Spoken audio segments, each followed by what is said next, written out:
हरिओम. श्री विष्णू सहस्रनाम श्रीराम कोल्हटकर यांनी केलेले निरूपण. महातपाहा, ज्याचे तप म्हणजे सृष्टीविषयक ज्ञान, प्रताप, ऐश्वर्य, श्रम करण्याची शक्ती ही अत्यंत मोठी आहे. आजकाल जसजशी विज्ञानाची प्रगती होते आहे, नवनवीन शोध लागत आहेत, ते पाहता मानवास आश्चर्यही वाटेनासे होऊन तो दिग्मूढ झाला आहे.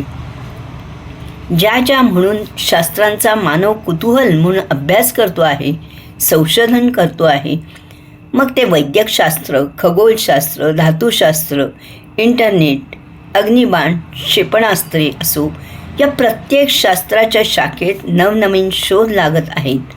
ते इतके की त्या शोधांना काही अंतच नाही. एकीकडे हे भौतिक विज्ञानातील शोध लागत आहेत, तर दुसरीकडे षड्विकारांनीही मानवी जीवनात धुमाकूळ घातल्याचे दिसून येत आहे. भौतिक शोधांचा उपयोग होण्याऐवजी दुरुपयोग झाल्याचेच दिसून येते आहे. याचा अर्थ भौतिक शोधांचा वस्तुजगताचा आणि सुख, समाधान, शांती या गुणांचा दुरान्वयानेही संबंध नाही. असेही मनात येते की सध्याच्या तुलनेत काही गोष्टींचा अभाव होता पूर्वी, पण म्हणून काही मोबाईल, प्लॅस्टिक विना काही अडून राहिले नव्हते. आज सर्व दूर दिसणारे पसरलेले प्लॅस्टिकचे प्रदूषण, कचरा, तरुण पिढीचे अतिरिक्त मोबाईलच्या आहारी जाणे हे पाहिले तर मन उद्विग्न होते.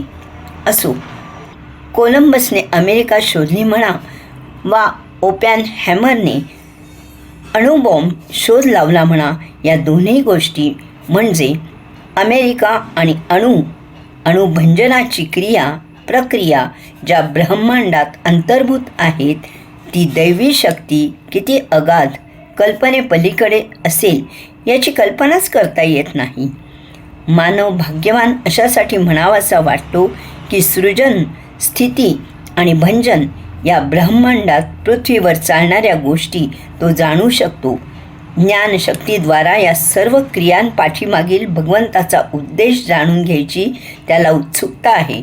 मग त्यासाठी तो दुर्बिणीद्वारे विश्वाच्या बहिरंगाचा शोध घेईल वा ध्यानामध्ये खोल उतरून भगवंताचे ऐश्वर्य, ज्ञान यांची अनुभूती घ्यायचा प्रयत्न करेल.